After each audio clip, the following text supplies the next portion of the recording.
Hey guys, welcome to the Liberal Hive Mind, a channel solely focused on exposing the abundant hypocrisy of the left. Yeah, just when you thought that Joe Biden and Kamala Harris had set a new standard for low, and there's no possible way that this party could go any lower, let's just compare it to a stock price that's tanked quite a bit. You're looking at it, you're saying, you know what, I think that's a good buy. It can't possibly get worse, right? We should recover from here. Yeah, well, just when you apply that thinking, it gets worse. The Democrat Party has been reduced to a total joke at this point. And obviously, we've been covering after their historic loss to Donald Trump, they're in complete shambles. We got all kinds of people on the left sounding the alarm, trying to set the focus on important reforms and important issues that they should be focused on. The Democrat Party has to reform itself, but apparently, like I keep saying, they just aren't getting the memo. They're doubling down, tripling down, at this point quadrupling down. And to prove that statement, well, we don't exactly need to look too far. Simply look at what's going on at the DNC right now, and boom, the proof is in the pudding. The Democrats are electing their new leadership moving forward, electing their vice chairs and chair of the DNC, and they just elected a David Hogg. Yeah, they may as well have elected Harry Sisson. You just can't make this stuff up. Honestly, I'm even in a little bit of disbelief. Let me show you guys exactly what's going on. We got some stuff to get into, so let's roll the tape.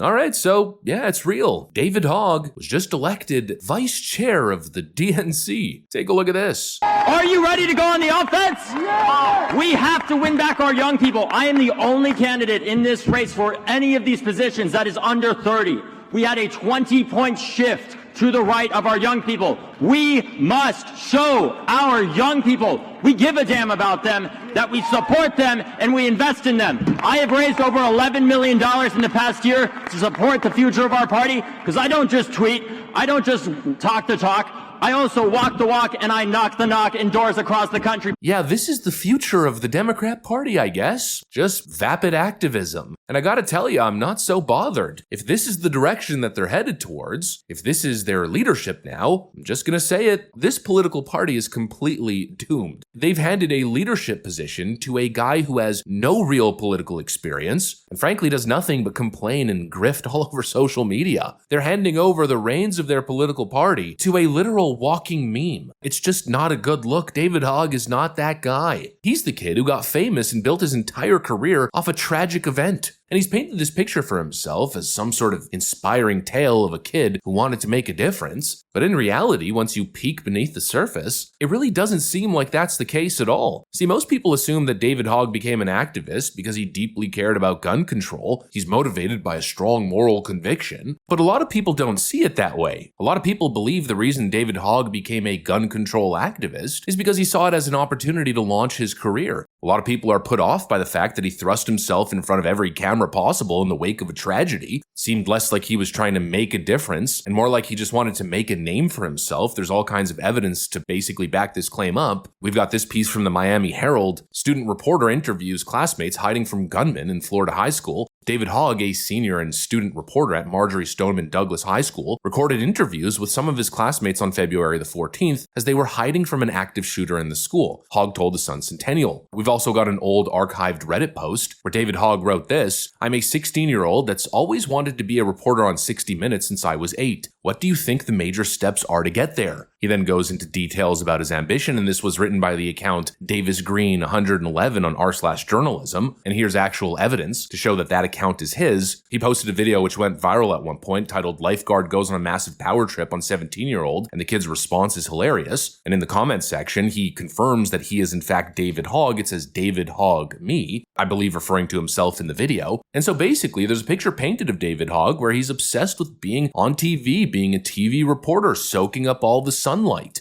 I know he's very popular in the gun activism world, but to the public, yeah, not so much. And we've seen the consequences of his unpopularity, let's call it, during a couple public embarrassing moments, let's say, like this one from the 2020 election, where he asked the public on X, or actually on Twitter back then, would you be interested in seeing a video post every day from now until election day with my thoughts on what's going on? The results, of course, speak for themselves. And then, of course, there's the whole My Pillow incident. The reality is, David Hogg is not really a popular unpopular character, mostly because he's viewed as insincere. And really the core of his activism, I think also as a factor here. I guess to steer us back on point here, the DNC just elected as one of their vice chairs a young activist with a questionable past who's made his entire career essentially marketing himself as a gun grabber. He is anti-Second Amendment. And yeah, let's just say David Hogg isn't exactly the most skilled activist. Hi, my name is Lily Tan Williams. Welcome to my live free or die state. Actually, I am a Chinese immigrant who survived communism. And under Mao, 40 million people were starving to death after he sold communism to them. So my question to you, David, is that can you guarantee me, a gun owner tonight, our government in the U.S., in D.C., will never become a tyrannical government? Can you guarantee that to me? There's no way I can ever guarantee that any government will not be tyrannical. Well, then the debate on gun control is over because I will never give up my guns. Never. And you should go to China to see how gun control works for dictatorship of CCP. Basically his entire activist grift fell apart with a single question. I'm telling you, this is not good for the Democrat Party. It's become the party of the attention-seeking activist, the party of Gen Z TikTok activism.